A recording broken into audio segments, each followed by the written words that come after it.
Hi hello నమస్తే వనకం అదాబ్ నేను మీ Bhaskar తెమ్మ sir అని పిలవచ్చు అని కూడా పిలవచ్చు మీ అందరికీ కూడా most welcome to the 10th class. So 10th class సంబంధించి ఇంపార్టెంట్ క్వశ్చన్స్ కదా కావాలి.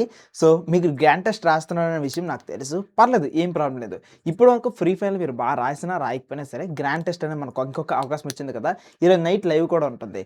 సో ఈ రెండు విషయాన్ని కూడా కొద్దిగా జాగ్రత్తగా యూజ్ చేసుకుని గట్టిగా కుమ్మండి, సరేనా? ఈరోజు ఈ గ్రాండ్ టెస్ట్ తెలుగు గ్రాండ్ టెస్ట్కి సంబంధించి ఇంపార్టెంట్ క్వశ్చన్స్ తెలుసుకోవాలి కదా. అసలు ఇంపార్టెంట్ క్వశ్చన్స్ తెలుసుకోవడానికన్నా ముందు ఒకసారి పేపర్ ప్యాటర్న్ చూసండి, లిస్ట్ ఎలాగో ఇచ్చేస్తానులే, పేపర్ ప్యాటర్న్ ఒకసారి చూడండి, సెట్ అయిపోద్ది.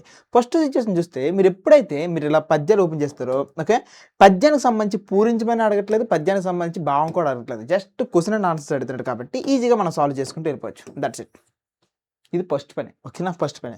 వన్స్ ఇది అయిపోయిన తర్వాత నెక్స్ట్ ఇది చూడండి, రెండు పద్యాలు ఏదో ఒక పద్యం రాయాలి కాబట్టి టెన్షన్ తీరింది. కాకపోతే ఏవైతే స్టార్ పెట్టిన పద్యాలు ఉంటాయో వాటిని నేర్చేసుకుంటే చాలా బెస్ట్. ఆ తర్వాత ఒక చిన్న మీకు టెక్స్ట్ బుక్ ఉంది కదా, టెక్స్ట్ బుక్లోనే ఏదైనా ఒక పారాగ్రాఫ్ ఇచ్చి ఆ పారాగ్రాఫ్ నుండి క్వశ్చన్స్ అడుగుతాడు. ఆ తర్వాత మనందరికీ కూడాను తెలిసిన ఫేవరెట్ అందరూ టెన్షన్ పడే ఏరియా ఏంటంటే ఇదిగో ఈ రామాయణం అనమాట. రామాయణకు సంబంధించినంతవరకు కూడా ఇక్కడ కొన్ని ఇవి ఉన్నాయి కదా, ఈ పారాగ్రాఫ్ చూడండి.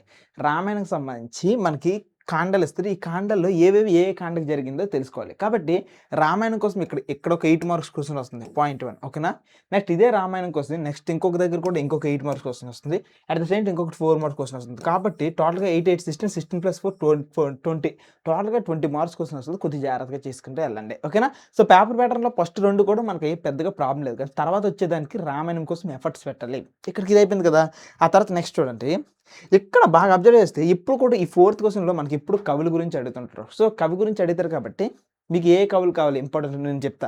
తర్వాత ఈ క్వశ్చన్ చూడండి, ఇది ఎక్కువగా కూడా ప్రక్రియలు అడుగుతారు. అయితే నాటకమైనా అడగచ్చు, కథ అయినా అడగచ్చు, కథానికి అయినా అడగచ్చు, లేకపోతే వ్యాసం అనే ప్రక్రియ గురించి అడగచ్చు, వచన కవిత అనే ప్రక్రియ గురించి అడగచ్చు, ఆత్మకథ అడగచ్చు.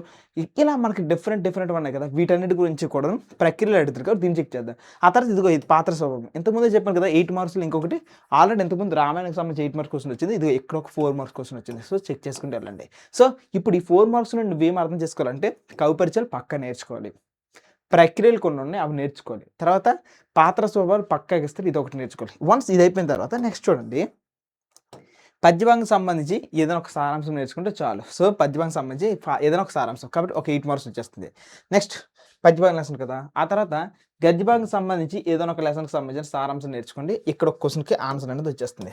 తర్వాత రామాయణానికి సంబంధించి మరొక 8 మార్క్స్ క్వశ్చన్స్. ఇంతకుముందు ఒక 8 మార్క్స్ క్వశ్చన్ చూస్తారు, జస్ట్ ఏ కండలకు సంబంధించింది, పాత స్వభావాలు చూస్తారు. తర్వాత ఇంతకుముందు చెప్పిన ఇదిగో ఈ క్వశ్చన్ సంబంధించి అడిగారు. ఇప్పుడు మీ అందరికి ఇది చూసిన తర్వాత కొంత టెన్షన్ వచ్చేది. ఇది అయిపోయిన తర్వాత నెక్స్ట్ ఏంటంటే ఒకసారి చూడండి, ఇది అయిపోయిన తర్వాత నెక్స్ట్ మీ అందరికీ కావాల్సింది ఏంటంటే లాస్ట్ అంటే ఈ ప్లేస్లో మీ ఫ్రెండ్కి సంబంధించి ప్రోత్సహిస్తూ లెటర్ రాయమంటాడు, కరపత్రం రాయమంటాడు, లేకపోతే ఏదైనా వ్యాసం రాయమంటాడు. సో ఇలా నీకు ఎన్నెన్నో అడగచ్చు, కరపత్రం రాయమంటాడు, ఇలా ఏది చెప్తే అది రాయడానికి రెడీగా ఉంటాడు, క్రియేటివ్ రైటింగ్ అనమాట.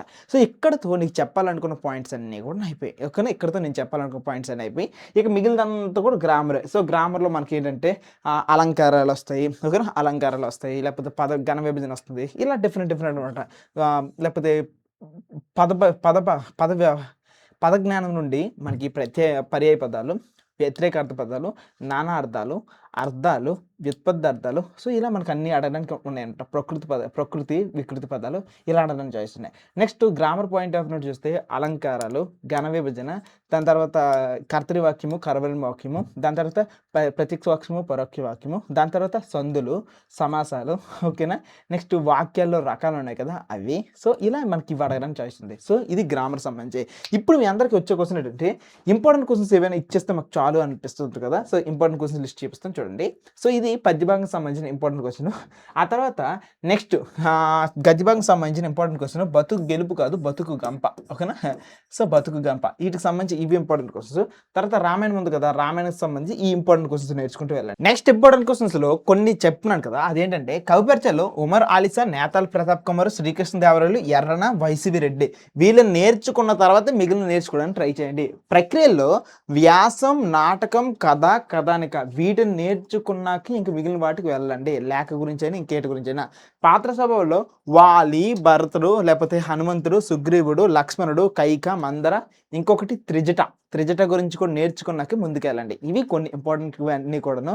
సో, నా యొక్క హంబుల్ రిక్వెస్ట్ ఏంటంటే వీలైతే ఎఫ్ఏ1 ఎగ్జామ్స్ నుండి లాస్ట్ ప్రీ ఫైనల్ పేపర్ వరకు కూడాను వచ్చిన ప్రతి పేపర్‌ని కూడా ఈరోజు చూసి నెక్స్ట్ ఎగ్జామ్‌కి వెళ్ళండి. లేకపోతే మాత్రం చాలా దెబ్బయిపోతారు. సరేనా? సో, మీరు మంచిగా రాయండిరా. మీకోసమే మేము ఎంతో ఎఫర్ట్స్ పెడుతున్నాం. మీరు కూడా మంచిగా రాయండి. సరేనా? బాయ్.